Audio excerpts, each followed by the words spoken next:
Hi everybody, thanks for joining us. This is Tea and Chat with Vanessa and Sharis.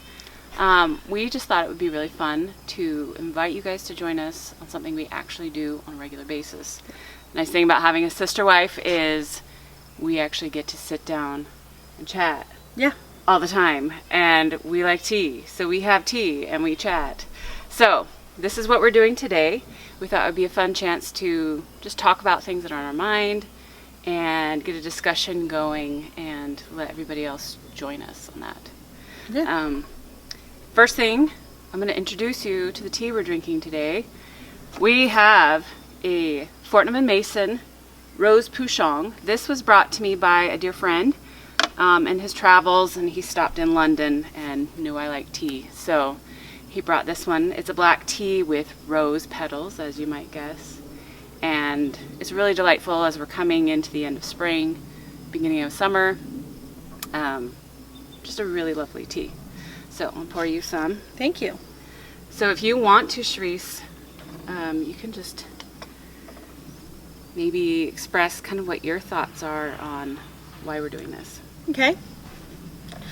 You know, it can be really interesting. You know, Vanessa and I were sister wives, and you know, there's not a lot of sister wives out there who are able to sit down and talk about their lifestyle or why they've chosen to live this way, and you know what drives them. And so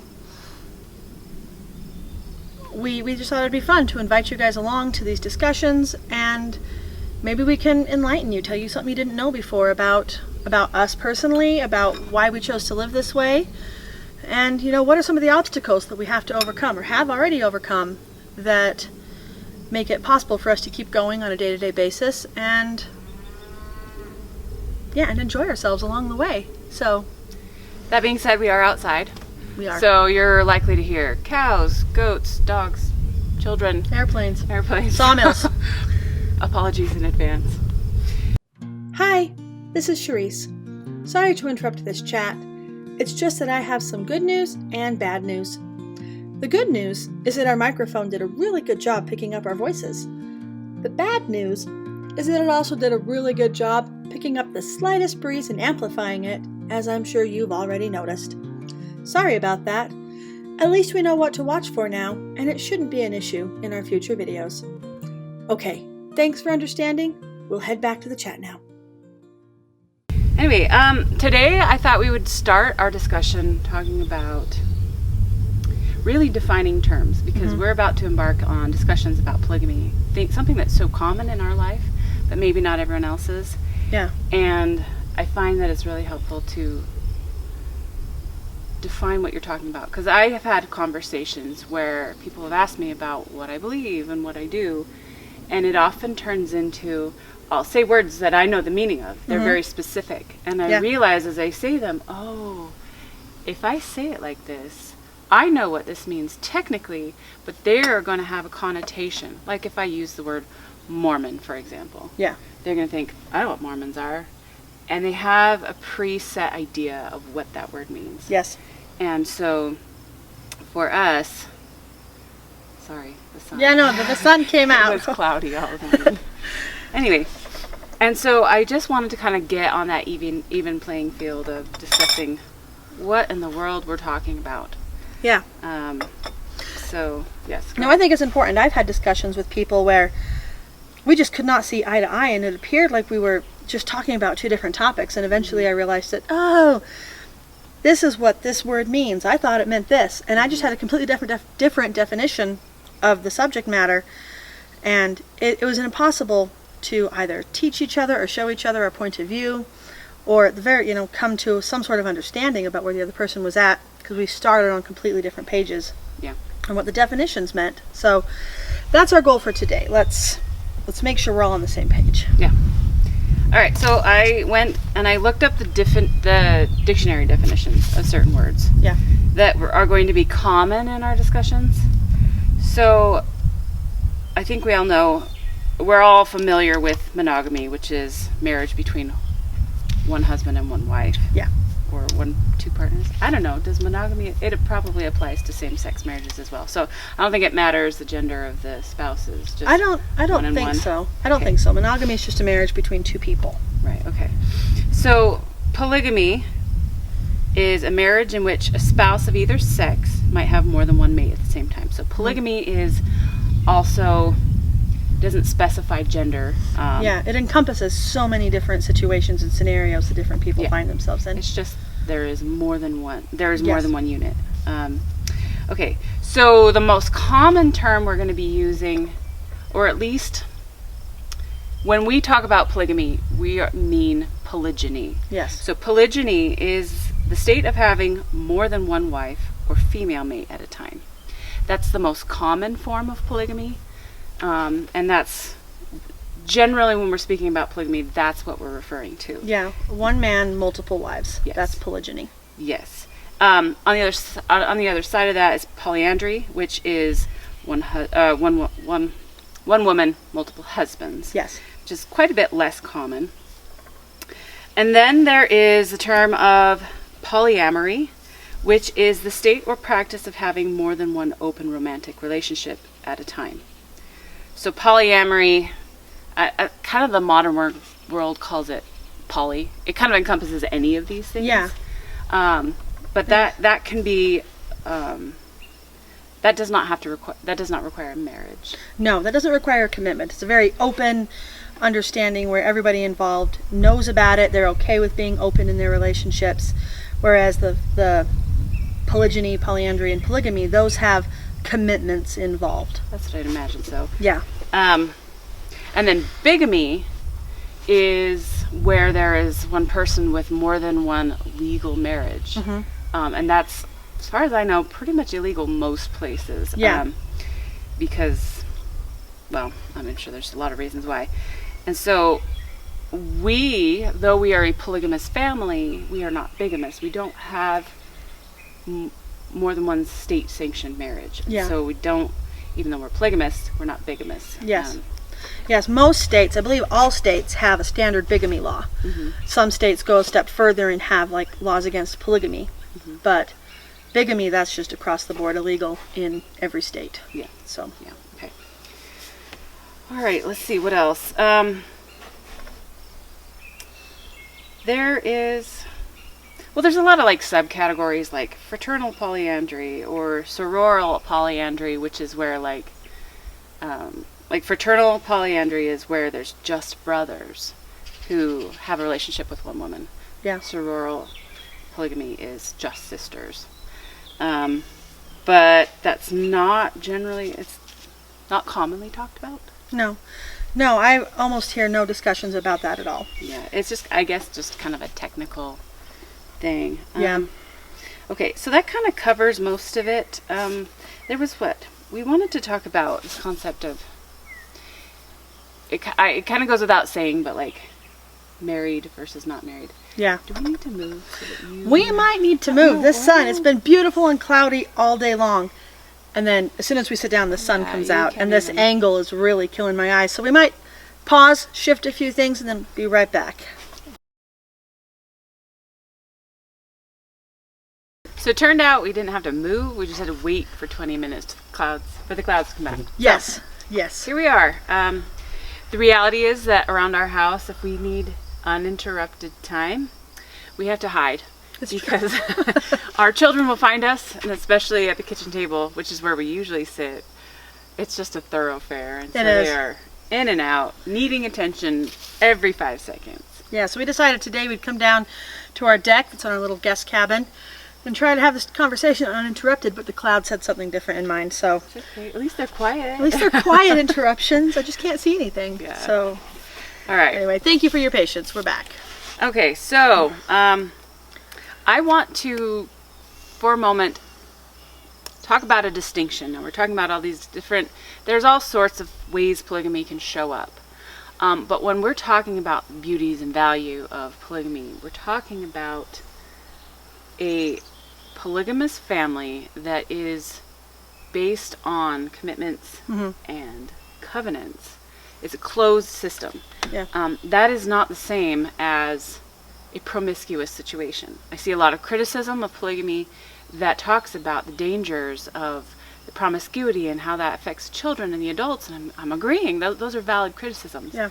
that's not what I'm talking about. When I talk about polygamy, I talk about the style that we practice, which is a commitment-based family unit. And it has the benefits that monogamy has. Yeah.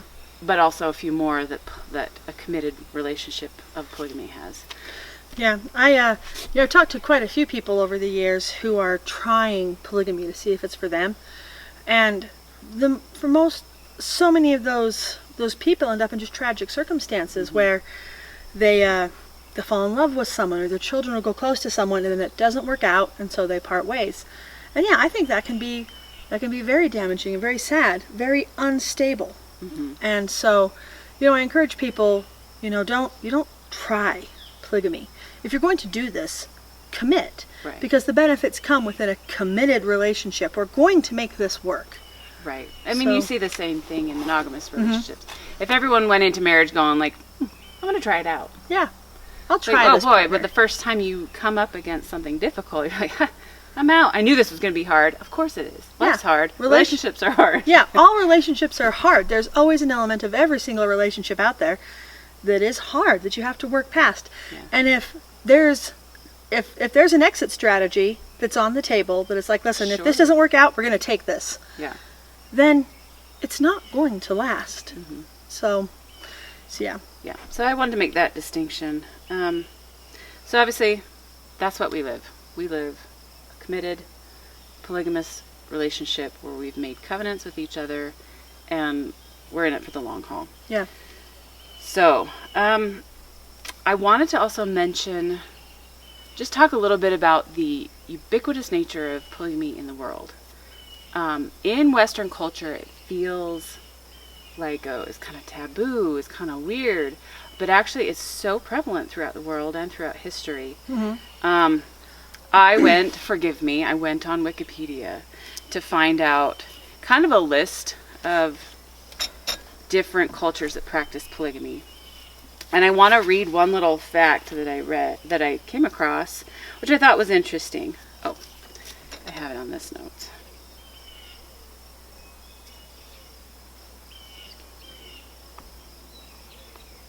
Edit. Maybe. Please edit. Okay. So, it says, according to the Ethnographic Atlas Codebook, of 1,231 societies noted between 1960 to 1980, so that's 20 years, 588 had frequent polygyny, 453 had occasional polygyny, and 186 were monogamous, and 4 had polyandry. So if we just look at those numbers alone, that is a lot of polygamy present. Yeah, specifically more polygyny present. Polygyny is the most dominant, most common across the board. Yeah. There are other instances, but they are significantly fewer. And so it's all over the place. And so I made a list too of examples that I can think of, and then other things that I came across online. So Islam is commonly practices polygamy. There are various African countries, and they call it the polygamy belt, where there's several countries that's really, really prominent. We have good friends who live in South Africa who practice polygamy. It's seen throughout China, or at least in the history. I don't know how common it is now. Native American history. Many of the chiefs had multiple wives. Pre-Christian Celtic pagans, they have a history of some polygamy. There's Christian history. You see it throughout the Bible. Yeah. You see it in Mormons. Let's see. There's a Vedic period of Hinduism, and it happened in Judaism. You see it in the Hebrew Bible. I think they had like 40 examples of prominent figures of polygamy. That's pretty easy to come across. And there's a tradition in Zoroastrianism. I don't know if I'm saying that right. I couldn't tell you. Zoroaster, he had 3 wives according to tradition. And so it's not that everybody everywhere practiced it, but so many cultures have it in their history somewhere. And it's very, very common. And so even though in the modern West, it's kind of viewed as odd, in the scheme of things, it's really not that odd. Yeah. And so, let's have the conversations. Let's talk about it. Let's talk about it, and not in this way of, oh my gosh, this is salacious, this is taboo, this is not foreign to human nature. It's not.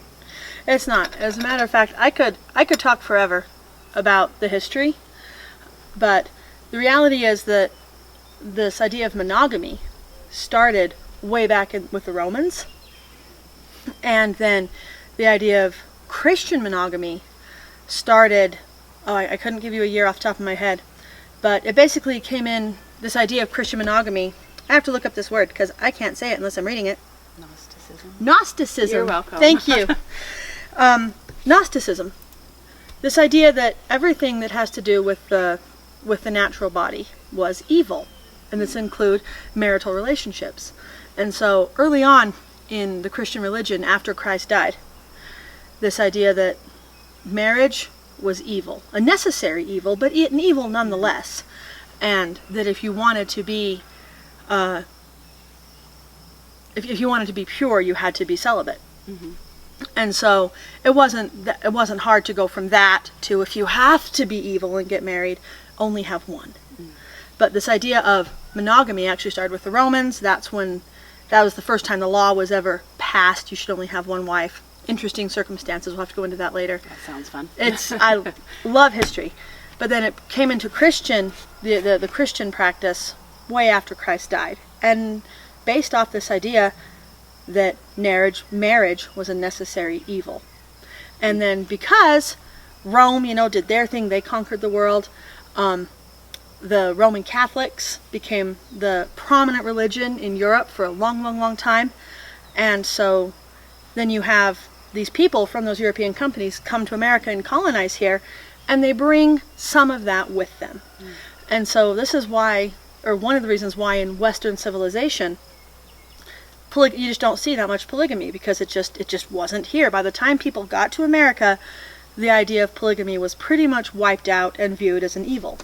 So, but yeah, virtually everywhere else in the world, you can still find a lot of it to this day. Mm-hmm. So, yeah, we really are the odd ones out in America. True. So it's true. I think all of North America and South America, the Americas, I think it's illegal for the most part, mm-hmm. from Canada to South America. In other parts of the world, it's more permissible. Some places it's Muslim practicing mm-hmm. is permitted, but anyway. Yeah, it actually was really prevalent among the Native Americans as well, mm-hmm. and it's one of the things that the government sought to stamp out of their culture when they were trying to civilize the Native Americans. It was like, also, you can't practice polygamy, you can only have one wife, your children have to speak English, you can't do all these things that are important to your cultures, and polygamy mm-hmm. is one of the things that got wiped out from the Native Americans as well. Right. Well, I think it's really interesting, and I'm glad that you are fascinated by history, because I am too, but I don't know how to learn it like you do. I love history. I'll be talking to people, and this interesting fact will pop into my head, and I'm like, don't say it. Just don't be nerdy. Just keep it to yourself. Charisse, embrace your nerdy self. Anyway, history is fascinating, and I'd love to have more discussions on that and be able to give people references if I'm able to. Don't take my word for it. Go look it up. Learn these things for yourself. Yeah. So yeah, that'll have to be on the docket, one of these next discussions. Yeah. Okay. Yeah. Is there anything else to mention? Oh, I don't know. I think, we've defined a whole lot of terms. Where do we fit in with these terms? We're polygamists, but we're more specifically polygynists. Mm-hmm. I mean, as far as our background goes, we're mm-hmm. definitely biblical. Yeah. And we come from a Mormon history, so we embrace the Book of Mormon. Christian Bible's also very important to us. Yeah. So that's kind of where we're coming from, but that's not the only valid form of polygamy. Yeah, I think that's important that people understand. What we're doing, this way of life, this works for us, mm-hmm. but we are in no wise saying that it has to work for everybody. That right. Our way is the only right way. and that everyone who doesn't conform to what we believe and what we practice is wrong. Right, because heaven knows there's so much out there that we just don't yet know. Yeah. And I know you and I find that really valuable, to keep a humble spirit and always try to, if there's something we don't yet understand, let's understand it. Yeah. If there's something we don't yet have, let's find it. Yeah. And so, yeah, we want to keep that open. And yeah, we don't pretend to know everything. We don't put God in a box. We're just doing the best we can with the information we have today. Mm-hmm. And tomorrow we'll do the best we can with the information we gain tomorrow. Yeah. So there's a concept too that I've been thinking about, which is, if some people, myself included, I feel like polygamy is kind of something that God has called me to do. Mm-hmm. And I know that every time he calls me to do something, it is for my good. And what that leads to is blessings. And so I think in any form, if God asks you to do something, it comes with an inherent set of blessings. You do it, you get the blessings. yeah. And so I think anybody who strives to live this way in goodness and in love, they will get the benefits and the blessings, no matter who they are and what they believe, because I think it is a beautiful way of life. And I don't think it's arbitrary. It's not like just a test of obedience. No. This is a choice. And, so many women choose this on purpose. And I want to give a voice to that. Yeah. A lot of what I hear is, oh, these poor women are brainwashed and these men are predatory. It's like, okay. Yeah, we're No. poor victims. Some men are predatory. Some women can be brainwashed. That does not mean that the reason why women choose this is because they're all brainwashed by predatory men. That is not the case at all. Mm-mm. And that's insulting to the good men out there who are excellent husbands, which is why many women choose them. And the bright, intelligent women that choose this on purpose because it's what's good for them. They get to choose the man they want, because of his values and his character. Yeah. Not just because he's left over and hasn't been picked yet. Yeah, no, how many times do you hear a woman say, all the good men are taken. Oh, yeah. And it's like, well, in a polygamous setting, that doesn't matter. Right. You get to look at all the good men who have been taken and actually see what kind of husband they are, what kind of father they are. And you get to pick where you want to be based on actual knowledge and not just guessing. Right. Yeah. And I think that's very important. So, that's something I was going to say, but now I can't remember. But it was cool. It was probably brilliant. It was probably brilliant. I'll remember it tonight, and I won't be able to sleep. I'll be like, dang it, why can't I remember it? Yeah. Well. Oh, no, I remember. You were talking about how a lot of people view women who live polygamy, we're all brainwashed victims. Mm-hmm. And I find that the majority of women who think that, they think that about any type of woman who hasn't chosen what they think is right. Mm-hmm. Mm-hmm. That here's what I think is right, and any woman who doesn't choose this is brainwashed, or who doesn't realize their full potential. And that's where I find that mindset to be so prevalent. If you mm-hmm. haven't chosen what I feel is right, you're brainwashed. Right. And I think that's a very common theme in human nature. Mm-hmm. If something I'm doing is right, by default, everything else is wrong. Everything else has to be wrong. Yeah. And so that's an interesting thing that we really strive to. It's a trap we strive not to get stuck in. Mm-hmm. Just because this is right for us doesn't mean everybody else is wrong. Right. And just as we want people to recognize that about ourselves and respect our choices, mm-hmm. We need to have that for other people. Yeah. So that was my thought. Yeah. And you're right, it was brilliant. That was good. I appreciate that. Yeah, so this is kind of, I guess, just the starting point for the things that we want to talk about and the discussions that we want to have. There's so much more, but I feel like a lot of these discussions, it's just kind of new territory for mm-hmm. a lot of people, and I want to be able to have the intelligent conversations, the respectful conversations. Let's look at these things for what they are and not for what we assume them to be.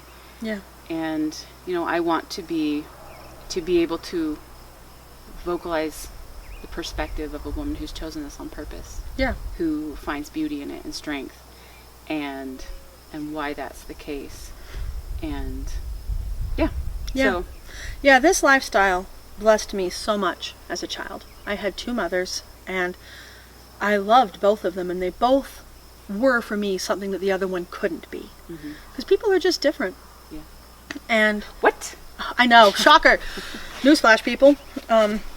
But it was very important to me growing up. And that's where I first started thinking and coming to this decision of, I want to be a sister wife. I want to be an other mom for someone else's kids. I want my kids to have an other mom. I want the stability that comes for my children of having lots of moms. And yeah, like, you're brainwashed. I'm like, I made a choice. Right. You know, I went through circumstances as a child that made me grateful for my other mom. And I made a choice based on my perspective and my circumstances and what happened to me. Yeah. Nobody sat there, you know, you have to do this. Okay, that didn't happen. And yeah, it was definitely a choice. Yeah. Yep, mine too. So, yeah, there's a lot of us who choose this, and it's beautiful. So, Yeah. Yeah, any final thoughts before we wrap it up for today? I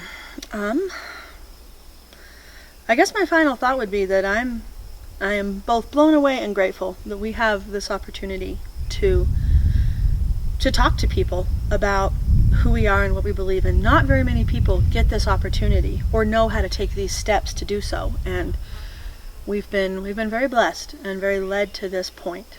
So, yeah. Well, on that note, thanks everybody for joining us. I know that with our first videos, they are a little rougher on the edges, but I imagine over time the quality will improve, but there's endless sources of conversations to be had and things to talk about. So we hope you'll join us as we meet next week, and yeah, we'll have some more conversation. Thank you. All right, thank you guys. Bye.